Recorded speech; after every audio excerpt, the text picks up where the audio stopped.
Hello everyone, this is Riddhi Ghosh. I am the assistant editor of Banking and Finance Post magazine, a bi-monthly magazine by Elets Technomedia, which covers all the updates from around the banking financial sector.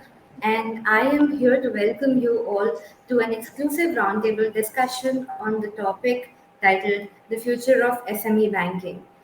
As we all know, the credit gap in the SME segment has resulted in huge potential for banks, and some of the research reports have also suggested that the gap is hoping around 16.66 lakh crores. This is said to be a large segment for the banks to serve, and with the growing attention in this sector pertaining to SME lending, banks are now finally looking into technology and digitization to build the future of SME banking. Today, Backbase is organizing this exclusive roundtable discussion, and this is organized by Elets Technomedia, India's biggest B2B multimedia platform. For this roundtable discussion, I would first like to welcome Mr. Sanjay Narayan. He is CGM of Union Bank of India. Welcome, Mr. Narayan. Uh, we now have Mr. Jatinder Mohan Singh Shah. He is the Chief Operating Officer, SME Lending, Fincare Small Finance Bank. Welcome, Mr. Shah. We would then like to welcome Mr. Prasanna Lohar. He is Head Digital Innovation and Architecture, TCP Bank. And we have Mr. Riddhi Dutta, Regional Head of Asian and South Asia, Backbase. I would now like to, welcome Mr. Datta and would request him to take this forward. Over to you, Mr. Datta. He would be moderating the session for you. Thank you so Yep. much. Thank you, Dashi. Thanks for the introductions and good afternoon, everybody. And thanks for joining us today on the roundtable, as Rashi mentioned, which is on the future of SME banking. Uh, uh, Now, when we are talking about SME banking, although banks have been focused a lot on the retail end of their digital transformation journey, and I think all three of you representing your particular banks have done a lot on the retail set of customers. There has been a noticeable rise in terms of both investments as well as innovation in the SME banking space. Now, for instance, I think we all know about Facebook and the initiative that they are trying to do in India, where they have launched the small business loans initiative for for SMEs across almost 200 cities across the country.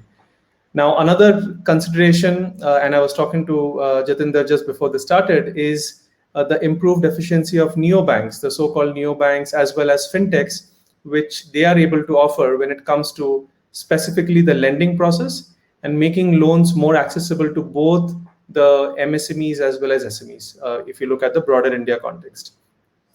I think Rashi also mentioned that the credit gap in the SME segment has resulted in a huge potential for banks to serve this segment, especially around the lending space, as I mentioned.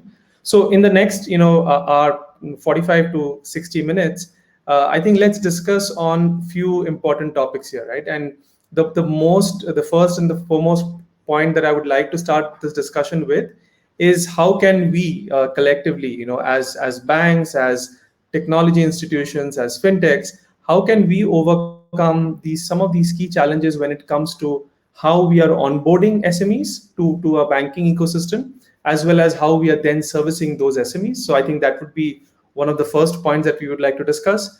From there, we would like to pick your brains in terms of understanding how could you as banks, and here we have different types of banks, how could you leverage the fintech and the larger ecosystem to leapfrog your current SME offerings, and we would like to hear your thoughts on that. And then finally, some vision and some crystal ball gazing in terms of what does the future of SME banking look like in India, right? So this is an open discussion, gentlemen. So feel free at any point of time to chime in with your thoughts, with your own experiences, as we work together to try and serve our SME customers better. So let's start off with the first question, which is everybody's pain point, which is what are some of the key challenges when it comes to both onboarding as well as servicing SME customers? Does anybody want to start off, or if there is no particular preference, I would probably like to get Mr. Sanjay to sort of start off with his views, and then we can go around the table once we hear him speak about it. Mr. Sanjay? Yeah. So good evening, everybody. it is nice to be on this roundtable conference. MSME forms a very important segment in India's GDP. We are having almost 633 lakh units which are classified as MSME. And the government is also quite keen to give MSMEs space where they can grow. So you would have seen the definition having changed from MSME 2006 Act. In 2020, they have changed the basic tenet of the definition of MSMEs. The basic reason of changing was not only to include lot of other people also into that MSME, but was to also give the MSME the chance to grow and scale up to the economies, to have a benefit of economies of scale. Because initially what was happening was that the MSMEs were limited with regard to their investment in plant and machinery. And as and when that MSME used to reach that level, the MSME was not growing and not going out of MSME segment, but was creating another unit into it. So the economies of scale was not available to MSME. So the government, it is a wonderful move of a government to bring in the change in the definition, which will definitely allow the MSMEs to grow to a very larger extent.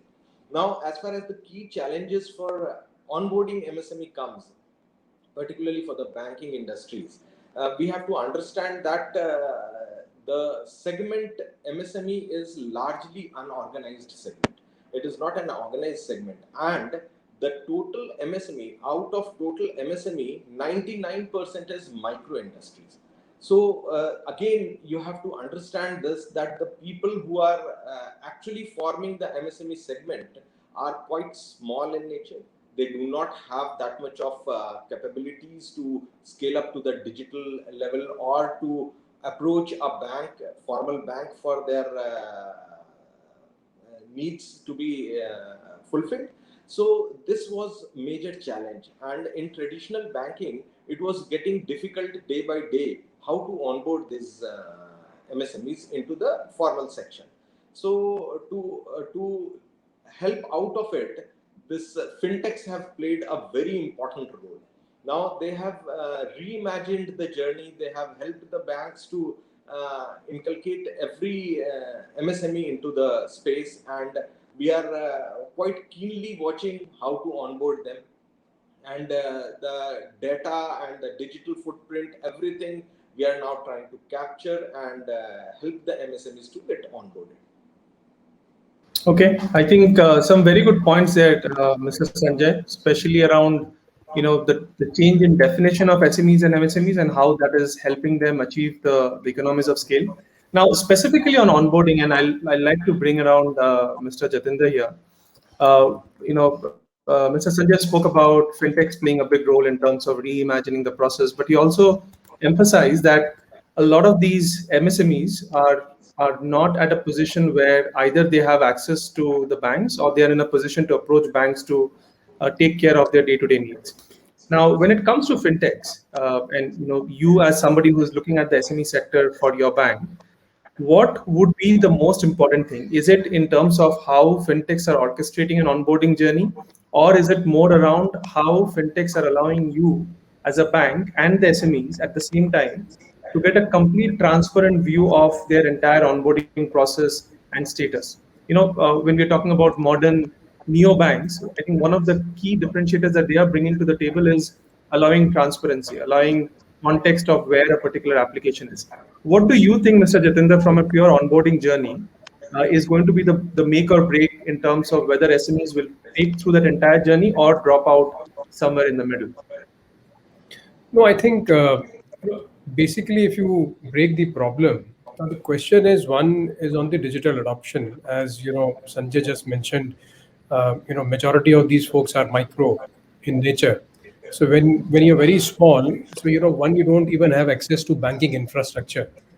Now, let me break it down further into tier 1, tier 2, and tier 3, 4, 5, because the stories in all the tiers is very, very different. If I talk about the metro tier 1 and tier 2, which is the majority of the folks in terms of CASA book, where these folks generally would have access to banking infrastructure. But then still we find that the digital adoption is a little on the weaker side. Secondly, from a bank's perspective, today banks are also trying to create the infrastructure to onboard these guys seamlessly. With the latest guidelines of RBI coming in picture from a video KYC perspective, in the earlier times, onboarding a customer means if I have a branch, so with a vicinity of maybe 5-10 kilometers, I can onboard a customer. But can I actually onboard a customer who's like 250 kilometers from my branch? The answer was no. So couple of those aspects are coming into picture. Secondly, I think what the government, if you see from the last couple of years, is also trying to propagate of getting these, the micro segment specifically into the main banking foray. So as Sanjay, also mentioned about the MSME Act, which they got undergone a change. So today, even a retailer can actually onboard into an Udyam Aadhaar number, and he can get an Udyam number whereby he can classify himself or herself as an MSME. And once you classify yourself as an MSME, so then there are broad kind of attributes which from a banking fraternity which are being available to you from a help perspective. Second point is, a lot of these folks may or may not have, a traditional bank always would require a hard collateral to give you any kind of, I would say a loan. Getting onto the banking platform is like opening a savings account. But I'm saying, the real problem for an MSME is excess of capital. So I think government again is doing a lot of stuff. If you look at the CGTMSC schemes or CGMFU, so these are a couple of schemes, given by the government whereby without the collateral requirement, you can actually start getting loans up to about 10 lakhs, which are actually, in a way guaranteed by the government, somewhere about 75% of the total loan value. So that is one aspect to it. If you look at tier 3, 4, 5, now there the bigger problem is that, the nearest ATM is about 10 kilometers away. So leave alone the bank branch. So that is where the banking correspondent, which actually came into picture about 7-8 years back, or maybe 10 years back. I think that's playing an important role today. Earlier on, it was a very very physical mean of onboarding a customer, but today with technology, with Aadhaar coming into picture, I think a lot of these folks are coming into the mainstream. Now, once you get them onto the mainstream, then I think the real challenge would be that how do you service these customers in terms of giving them access to working capital. So if you're able to solve this riddle, I think it will be a win-win situation. Now, how a neobank is making a difference. Neobanks are, of course, breaking the traditions, and they are coming up with new age technology. They have no boundaries at all. So it is time still to be seen that how these folks will be able to pan out. But yes, the answer is yes. I think they're making a difference. And as far as a bank is concerned, there is no harm in tying up with a so-called neo bank to learn and understand what they are trying to do. And but at the same time, the bank is also supposed to be ready with its own infrastructure, which is very very important. Otherwise, it will be a very different story next 5 years down the line. Absolutely.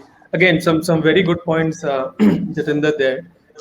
Prasanna, now building on top of what Sanjay and Jatinder said, and given your background of looking at digital technology architecture, where do you see the maximum amount of friction that is currently happening when it comes to onboarding SMEs today? And please keep in mind some of the points that Jatinder mentioned, right? That there are SMEs in tier 1, tier 2 cities who probably have more access to digital. Then there are SMEs in tier 3, tier 4, where the correspondent or the agent is taking the bank to the particular SME. But purely from a journey perspective, where do you see the maximum amount of friction right now? And probably some suggestions in terms of how those could be overcome as well. I think good points by Sanjay ji and Jatinder ji. I'll go with some of my experiences, rather interviews with SME customers. Okay, on overall how they really feel towards banking. I think overall experience is not that great. This is what I can always say as far as compared to retail SMEs are concerned, right? And what we have seen in the banking, almost complete banking has failed to provide a better, flawless, straight-through experience for SMEs to onboard, right? There might be many more software tools available for SMEs to operate accounting and forecasting and get through that whole inventory management and so on. But as far as the banking is a concern, to have a straight through banking experience through whatever they are operating is maybe okay, may not be okay for the way the tier 2, tier 3, the way Sanjay has explained, right? And it's really good analogy to really see your customers, where are they, right? The most important, I think, digital literacy is very, very important aspect for any of those SMEs, right? Ask those small SME shop owners, right? And ask them to create a current account, right? This is the whole process, and go and ask the current account. They will open a current account. Account opening is not that a great challenge for them. They will provide all those documents which are really required. But how do we operate that account? Right, so either on internet banking, either on those so-called some of those digital mobile apps has been come. There is another process, right, which is again a manual process to get access of internet banking or some other. It is not a 1 day or 2 day process. It is too much chaotic process for a customer who is not in a tier 1 or tier 2. It is really altogether different experience, right? He has to consider so many people. At times he feel, what, why I'm doing this, right? So I think coming back to the challenge, as well as an opportunity, it's an opportunity for banks to really now concentrate on SME banking, okay, to provide a better experience for onboarding, followed by engagement tools. I think although reality is it may not be the great story, but many banks are now putting a lot of effort since last couple of years, and there are very good apps which we see are coming up. Some of the digital heavy, tech heavy banks, right, these days. But I would like to see a process where no man is involved, and an even tier 6 customer is coming onto that platform or coming to a branch, and it is happening seamlessly, right? Less of documentation, more of a right KYC, which is already available in my DigiLocker or which is their Udyog Aadhaar, right? So let's utilize that. More of alternate data relevant to that SME, which gives more insights about that, whether it is NPA kind of SME or performing or non-performing, and immediately according to that, I'll provide this much banking. If it is really good, I will provide most of the banking services to him. You are not allowed to use internet because you are not at all trustworthy. So all those guidance has to come trust straight through in a very good pattern to the customer, SME customers. I think it is not straight through job unless somebody from top like says that NPCI is having an opportunity to create a SME kind of a ecosystem, and all the banks should follow that. Then only it will happen. Or a bank has its own aspiration and say, "Ki for my SMEs, I will create this path, and wherein I will really follow each and every business or functional compliance regulatory, followed by actual product, like good product which will give a better tool to build immediately, manage immediately, having right omni-channel experience on web, mobile, and we look at it, right? So I think, or if a product which has altogether this kind of a platform ready with little customization, this is available for that bank, and then I would say, yeah, certainly good, we'll go for it. I'm talking in dreams, but I think I can say that some of the banks have done massive job. I can name, but I should not name. They have done very good work. The way we interact with the service partners, we also learn from them how we should do it, right? So far, what has happened, uh, uh, banks already taken care of retail customer heavily since last 7, 8, 9 years, right? We can see mobile banking is already available for retail customers. UPI is available, or any of those payment instruments are available. Lending is available immediately. But for SMEs now, this is the right time, right? As our friends were talking about MSME Act law, lot of facilities are provided by government. Lot of investments are available, and moreover, new ecosystem account aggregator where we can always get the data from a GST and many more other things. PCR is going to come soon. So I think this is the right time to create our experiences on front office and utilize those all those data points which are coming, and provide a better experience to the SMEs. Meanwhile, you should have a piece of or a radar of a people or a force of people to onboard SMEs. It's not straight. It's not a really great experience the way fintechs. Now let's talk about fintechs or say example open, or there are many more, right, who are now onboarding on top of the API. So the process which bank has followed, the process which regulator has asked rather banks to follow, it's a bit chaotic or a bit complicated, right? Now this process is being studied very nicely by some of the fintech companies, and they have built it, and as well as they have given the digital literacy also to those SMEs. And what they are doing, they are riding on this whole journey on APIs or open banking of a bank, right? Yeah. So things are available there only. They are just connecting dots to provide a right set of a customer's experience to the certain set of a customer. But this certain set of a customer should elongate furthermore to 80-90% of a customer, as our sir was talking about tier 2, 2, 3. That's a very good analogy once again I say. And based upon that tier, we have to really create those kind of experience tools to them. So last line from my end, the way we have done. Okay, suppose say example, we already have some of the SMEs onboarded.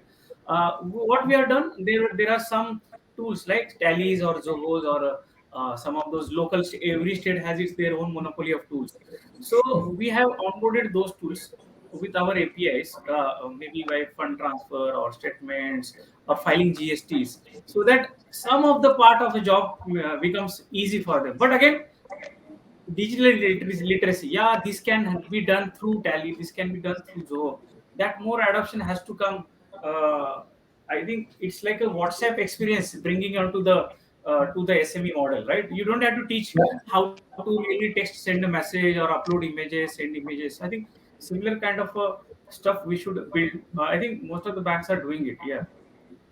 No, so Prasanna, I think lot of points and a lot of very good points. Thanks for that. In fact, you have already answered some of the other questions I might have asked in the as we go along, but I'll still come back to you in some time. Now, one very important point that you mentioned, Prasanna, was in terms of after onboarding, how are we engaging SMEs? And that is Yes. a right segue for me to go to Mr. Sanjay and Mr. Jatinder here. That if you're talking about servicing SMEs or your current SMEs who have been onboarded, now let's try to look at what are the broad areas that SMEs are trying to do when they're talking about transactions. They would be looking at payrolls, they would be looking at doing payments, they would be looking at cash flows and forecasting that, and they would probably be looking at getting access to a line of credit. I think broadly, if you look at it, those are 4 or 5 areas what SMEs are looking at.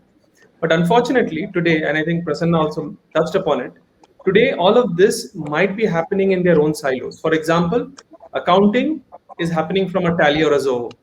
Cash flow forecasting is happening from a different system. So essentially, SMEs are not getting that one single integrated view of everything that they want to do from a day-to-day transaction basis. So, Mr. Sanjay, question to you from your bank's perspective, whether you are there already or probably it's there in your roadmap, how are you looking at servicing SMEs, your existing SME customer base, so that they have this one single consolidated view of operations that they would need to do day to day? Yeah, Riddhi, before I respond to what you said, what you were asking, I would like to respond to a very good point of Prasanna. Actually, Prasanna mentioned that the SME sector is not that fully blown out in digital arena, because we see a lot of banks, lot of private sector banks doing a lot of things for retail customers.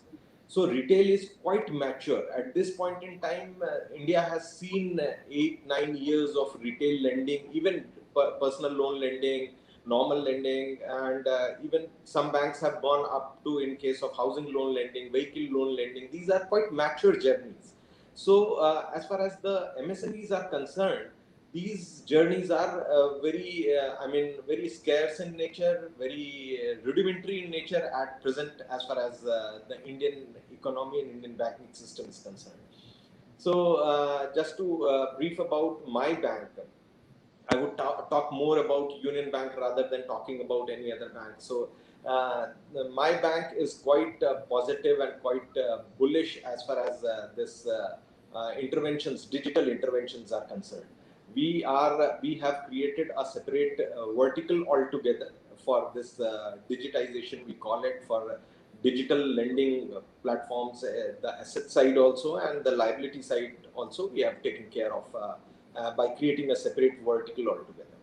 We have experienced a few of the digital journeys. Union Bank of India is having one of the best journey as far as concerned is in Shishu Mudra is concerned.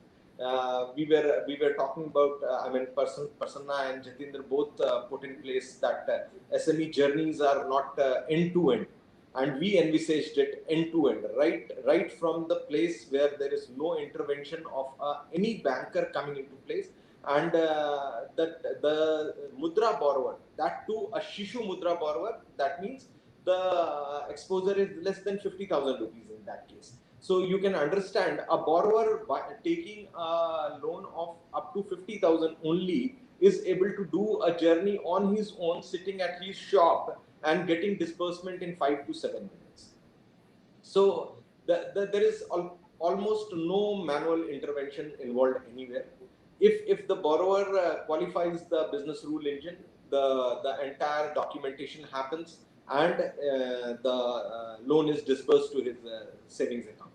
So this is something which is, I'm open that people who are hearing it should also use this channel.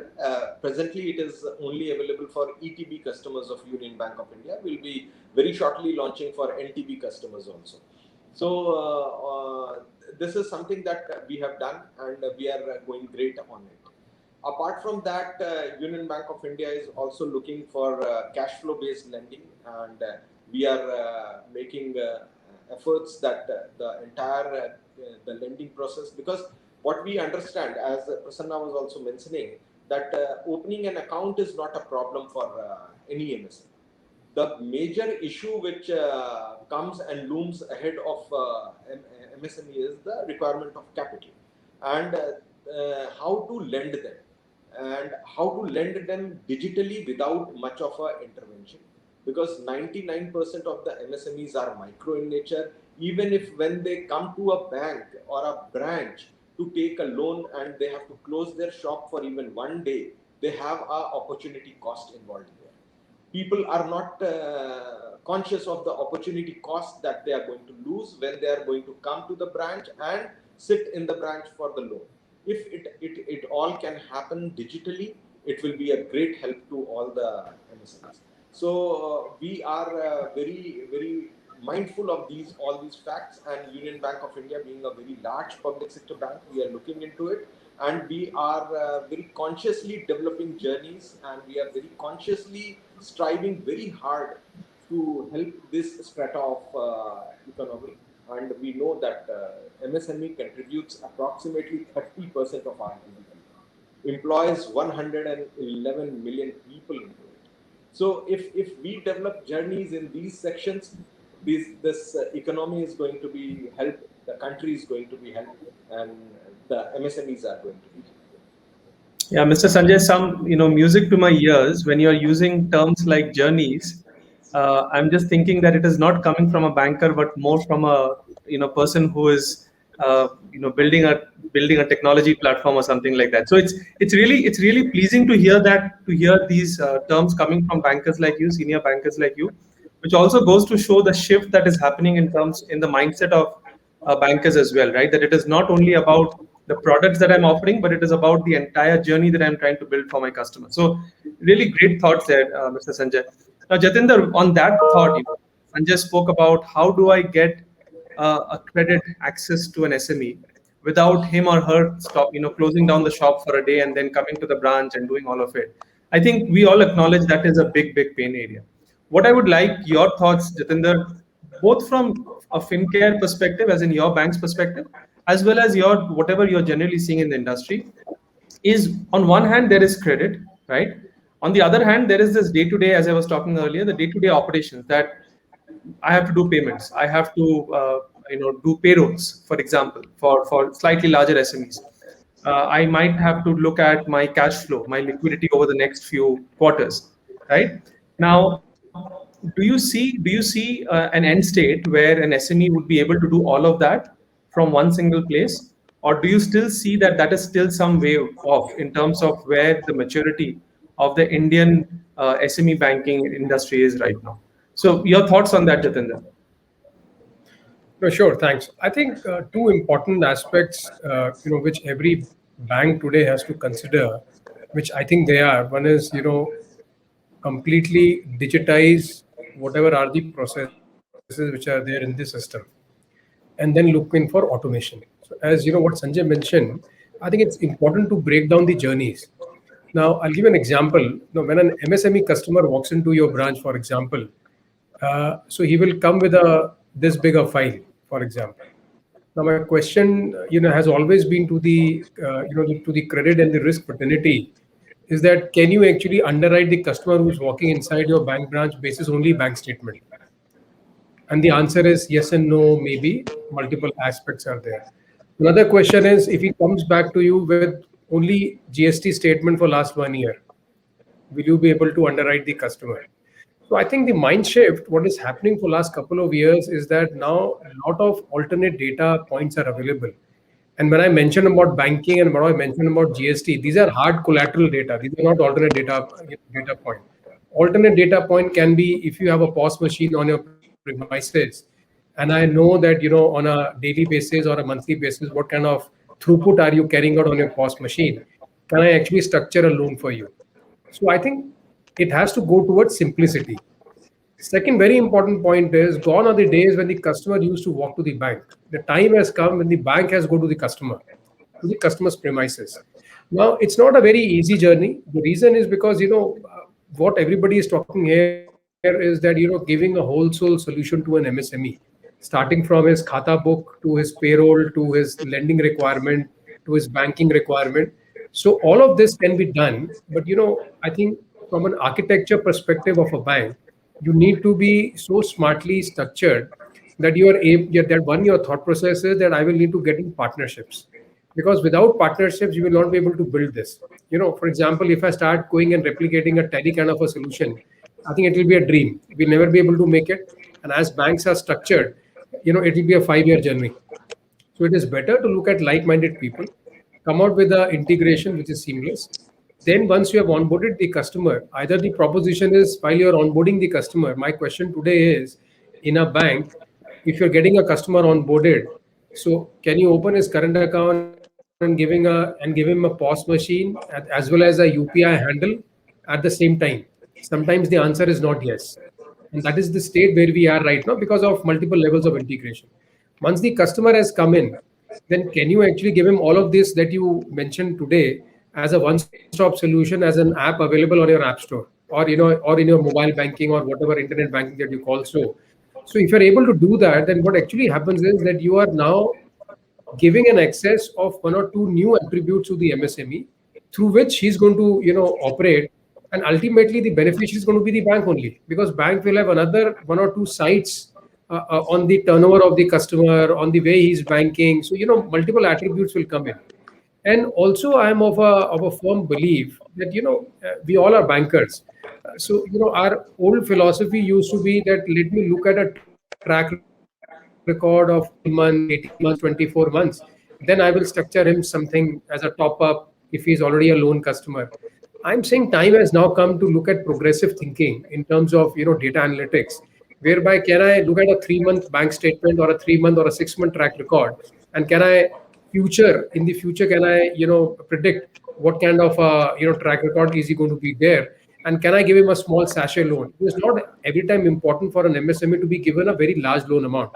Actually, that's a wrong way to do it, because all these folks actually require very small amounts for a very specific purpose. Until unless that he wants to buy some other piece of land or he's investing into some other aspect. But for running his business, typically the mistake that we do is that we give him a 3-year working capital loan, and in our mind call it as a short-term working capital requirement. How can a short-term capital requirement of a 30-45 days can be sufficing with a 3-year loan tenure?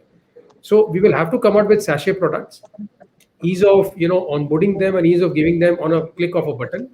If you can do that, and I think as Fincare, the way we have structured in last about 4 years time, digitization and automation is a very, very key and aspect, because we always have believed that will lay the foundation to lower cost of customer acquisition and scalable business model. Because our majority of our customers are in tier 3, 4, 5 towns. So for me, if I don't do that, my cost of customer acquisition goes up very, very high. So that is one. Number second, we have created modules within the bank which are journeys, customer journeys.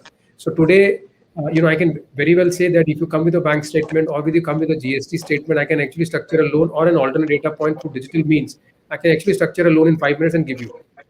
and that journey is also online. So we don't have an application form concept in the bank, which is very interesting to look at. So because now today everything is digital, so we'll have to go back and conquer the earlier thoughts that why should we have paper if everything is Yeah. digitally available today. So yes, the challenges are there that many people may not have digital aspects. Many people today work with a CA, and these are small guys, so the CA may have an access to his attributes, he may not have access. So a lot of those things are to be cracked, so it will take some time. But I think overall in last 4 or 5 years, a lot of technology interventions have already happened.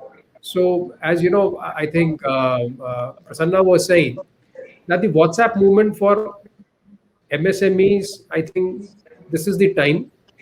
If last 2 years, if you see the COVID environment, many people who are not adopting to the digital aspect, I think today safely we can say, and at least in metro tier 1 and tier 2 are in that journey. In tier 3, 4, 5 also, because of penetration of WhatsApp and other messaging applications, so people are now coming up to the curve. The question is the UI and the UX model that you are actually creating. Typically, a bank will always think like a bank. I think what we need to do is we need to think like a customer. How simple and easy the flow has to be. If you can do that, then I think that is where the journey is, and that is where I think this the fintechs which are coming in place. And these are all young guys. These are all fairly young guys, maybe in the bracket of 20 to 25, 27, and they're coming with a, I would not say millennial, but I think they're coming with a nearly millennial kind of a thought process in terms of कि अगर मेरे को FD खोलनी है तो मैं एक button दबाऊंगा और एफडी खोल लूंगा for example. But a typical banker will say कि सेविंग्स अकाउंट के पहले ऐप में जाऊंगा, ऐप में जाके देखूंगा is there an FD opening option, I click the FD opening option, then I will say okay link it with my savings account. Now if you see it, मेरा savings account तो एक ही है, उसको link क्या करना है उसको. So this is the design thinking. So design thinking has to be a little different. That is where it is, and I think many people are now on that journey. Many banks have done a very wonderful journey. We are also on that path. Our vision statement is very clear. We have to be a digital bank. So that's the way we are going, and we are quite open to partnerships. Our API architecture of the bank is made in such a manner that it's a plug and play kind of a phenomenon. I need to choose my partner. All my API stacks are available today. I just go and tie with them, and that is what we are doing in last couple of months. Perfect. So I think you again mentioned that point, Jatinder, which was my next question to Prasanna, is around the fintechs and the ecosystem, right? You said that there are so many fintechs that are coming up, and some of them are really doing a good job. Now, there is one challenge that I see, and this is just me thinking about from my perspective, is that some of these fintechs are offering the same set of offerings to the end SMEs also. So in a way they partner with banks, but in a way they also compete with banks. And that is, I think that is how fintechs have always been, that they can partner with you, but they can, if required, compete with you as well. Now, Prasanna, from your perspective, again, somebody who is looking at innovation, who is looking at digital, who is looking at architecture, do you see it as a threat or do you see it as an opportunity in terms of what fintechs are doing? And if you do see it as an opportunity, how would you nullify the threat where they can still directly go to an SME or still directly go to a customer and offer the same thing directly on their own? I think Prasanna, you are muted. Yeah, I think Riddhi, a very good question. It always comes in everybody's mind, right? And this was, I think, quite a happening question in 16, 17. Fintechs are going to like be threat to the banks, and maybe banking will vanish and so on. So that's how is the fact, right? I think we have seen, rather, I have seen a day. I used to go along with my father at a bank branch for taking out the cash. And that moment, I never thought that some mobile banking, internet banking, some dabba banking will come in our life and we'll do this transaction on the gadgets. Tomorrow's banking, if you see after 6, 7 years, it will be invisible banking. Like, say, example, our millennial customer, they are not aware of a branch. They are not aware of a, yeah, certainly we can do something going in the branch, statements and paper banking and so on. They want experience where they are, and they don't want to see a bank face also. What they want to see, my banking service has to be amalgam in my platform. I am watching Netflix, I want to pay through Netflix. I am ordering food from Swiggy, I want my banking experience or my financial has to be available there. I have entered in the shopping mall, I should know where is that payment I can do in the air. So today and even I am driving my car should pay off immediately. So I think one of the example, I will not be surprised, car will be having a UPI handle attached with that account or account of a human being, right?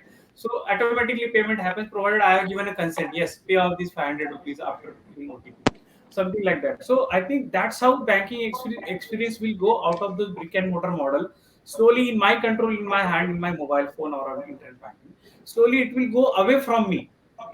Even if it is going away from me, it is in my control whether to do the transaction, whether to open a account or not, right? So bank should have that opportunity. Say example, in 2008 payment gateway kind of a model or regulatory guidance came from RBI, and bank said ki, it is not my business, let them do. We will write on the that mechanism where the on the merchant e-commerce website customer will come put his credit card, debit card or internet banking, and let that transaction be routed to my banking ecosystem through net banking and so on. Let it happen. This is how it has happened, right? But that what has happened? Does that entity, payment gateway entity, has made bank vanish? No, it has given a more liberty for a customer to have a more options. We are sitting on many more options. UPI came in. We say Google Pay, Phone Pay has a very good market share, but regulation came and saying this much transaction only should happen with through one bank, right? So regulation is always there to protect bank. Why? Because government is regulation and a bank is a government. So these are all aligned entities together, right? Tomorrow fintech will come. I think Sanjay was talking about fintechs, right? They are very good. We should welcome them, and they have a very good different thought process for providing better customer experience. I look at how bank is a building, right, which is a 12 or a 10-story building. One of the floor, one of the rooms certainly can be taken care of one fintech for that experience, right? And as well as a bank can also do. Why not to really rent out those APIs and see how it can really happen in a better way for customer, right? And bank know how to really drive business because banks are sustainable ecosystem. They are there since years together, and no, even if the banks go profitable, unprofitable, there is this ecosystem takes care of the banking. Nobody goes and says that this bank is closed down. What is meant by bank is closed down? License has gone, right? So or something has gone because of so many other reasons. But tomorrow any fintech goes down, nobody will discuss that for years together, right? So that's how is the stuff. So suppose, and it's an opportunity as a threat also. The way the valuation of fintech is going up and high, right? Because of investments and so on. I really don't understand sometimes, and I do really understand why it is going up, right? So those fact figures are in front of us. For I should not name those companies, right? So those companies are like IPL sponsors, right? Within a no time, right? Why, right? So that's a different game altogether, valuation game, right? Tomorrow a bank says I want to create my ABC XYZ and I will promote, do digital marketing. We can also do that, right? Why not, right? And banks have done it. There are examples of bank, they have created a super app and it is being utilized by millions of customer, right? So it's not a, it's the only thing bank has to really play around. If there is some partnership available, right, with a better collaboration, with a win-win opportunity, and at the end customer is also moving ahead, right? Customer is not waiting for a bank or a fintech. If some of non-banking entity also is providing me those services, customer will immediately will glue there, right? They have stopped going to cinema halls, right? But cinema will halls will what will happen? What happened to those STD ISD booths, or what has happened to Yahoo messages, right? The business model changed. New ways of things are coming. So banks are now adopting fintechs in a partnership so that we provide better services to the customer itself. Tomorrow's things, right? Tomorrow, what is going to happen? Your machine is going to be the customer, right? A SME who is having his own trucks and all, right? So those trucks will do the transaction, right? So either bank has a tech arm who will build those solution, or they partner with some tech partner, which we were always doing it, right? Yeah. Fintechs are some specific set of companies who solve a particular problem. They don't solve all the problems of a bank, right? If they are solving all the problems of the bank, they will become tomorrow's bank. This is what they are doing, right? They are going for NBFC's licenses after eventually, and it's that's how the whole banking ecosystem is taken care, right? A fintech company who is taking care of only onboarding, let's go with that, right? But only lending, okay, only savings or only current or only specific set of business. That's how the collaboration works with the bank remains at the core, and this fintech revolve around the bank.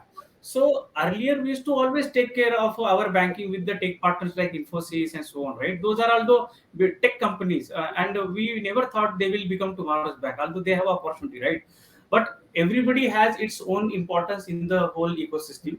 And if this is imbalanced, then it will be an issue for overall thing. But everybody understand, fintechs also understand they can't survive without banks, right? If they have to survive without bank, they have to become bank. They have to go for ask for the banking license, right? And running a bank, ask a banker when they sit in the bank how to make that margin out of paying off so much of a profit or a SLR, CRR to RBI, and what remains, right? How do we really run the bank for years together, such a sustainable, proven ecosystem, right? It's not so straightforward to give a threat to that proven ecosystem. Rather, it's a and fintechs are never. It was just some for few months. People used to say that fintechs are these things. I am worried about big techs, right? I am worried about big techs like Google's or Amazon's and so on. Unless we bring some kind of a regulation, right? Or some kind of a equilibrium between how big techs will collaborate with the banks or fintechs together. Otherwise, these fintechs will vanish, big techs will become everywhere, right? So I think we need to have a right equilibrium. I think some of our fintech founders are doing good job asking or recommending things to the regulator for peer-to-peer aggregation model, right? Tomorrow's banking gonna be a marketplace model, right? We have some of the examples like crypto models, like DeFi, decentralized finance, which is running properly without regulation, right? Neo bank, challenger bank, we always talk. We in India we don't have any regulation around Neo. Or you and me sit together, come up with an idea, and start a challenger bank or a challenger fintech, right? But when it will be inculcated as a regulation, those may be converted as NBFCs or something like that, right? Again, for a certain service, they will have to rely on a banking ecosystem. I think it's a thoughtful process, and this question will always come tomorrow, day after, and this question should come whether it is a threat or a competence, right?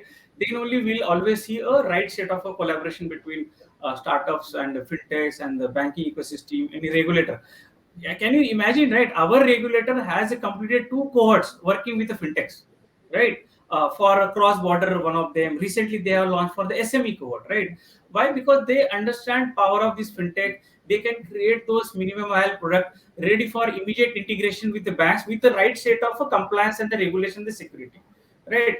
It may take for a fintech to talk to the several banks, understand that. So these cohorts are giving a streamlined approach to be have a some kind of a better products ready for banks. I think, in my view, collaboration is the only saver for both banks and fintechs. If a bank will not collaborate with the fintech, they will be wiped out, and if a fintech will not collaborate with the bank, they will also will be wiped out. Great, Prasanna. I know we are absolutely running out of time. I think we got some very good inputs, thought processes, as well as your vision from Mr. Sanjay, Mr. Jatinder, as well as Mr. Prasanna. If I have to summarize what I just heard, I think there were some key points and observations, right? And I'm just going to list down them so that we don't miss any of those important points that were covered today. So I think the first point, which was very clearly articulated, is that how are we onboarding SMEs, whether it's in tier 1, tier 2 segments, or it's in tier 3, tier 4 cities. In some places, SMEs will come to the bank. In more places, the bank needs to go to the SMEs. So that entire onboarding journey in a frictionless manner, in a paperless manner, I think that was also emphasized. In a frictionless, paperless manner is a very, very important thing. The second point, which was brought up very interestingly by Prasanna and then Jatinder and Sanjay, is around once you have onboarded SMEs, how do you give them access to credit? How do you give them access to their cash flow? How do you? I think I love the example that you spoke about, Jatinder. That can you look at the cash flow over the next few months and then offer a pre-approved stash loan to an SME, right? Now that is where the servicing comes into picture. That how am I engaging the SMEs and not just giving them saying, okay, you have onboarded an account, now you do what you want to do, but really imbibe your bank into their day-to-day lives. Look at their spending patterns, look at their cash flow, and based on that, make recommendations to them. And that is what banking is all about. And I think the third point, which I think all of you touched upon, was around fintechs, around the ecosystem, and how they are playing a very important role, whether as a competition, whether as a collaboration, either by solving a particular pain point, as Prasanna was mentioning, somebody for lending, somebody for assets, somebody for deposits, specific, or broader fintechs, the larger fintechs who are doing that overall orchestration. that there are so many small players here. How can one single layer orchestrate the entire value out of all of this to ensure that your end customer relationship and their journey with the bank? So I think these are very important takeaways that we got from the session today, and I would like to thank once again, Mr. Sanjay, Mr. Jatinder, and Mr. Prasanna for your time as well as your valuable insights this afternoon. Thank you once again. Thank you Thank so you. much. Thank you very much. Thank you. Thanks a lot. Thank you, Sanjay sir and Thank Jatinder you. sir. See you again. Thanks a lot. Thanks a lot. Thank you. Okay, Thank you so I much. think we can leave the studio and get back to your day-to-day work. I'll get in touch with all of you separately. Thanks a lot. Bye bye. Thank you. Bye bye. Bye bye. Bye.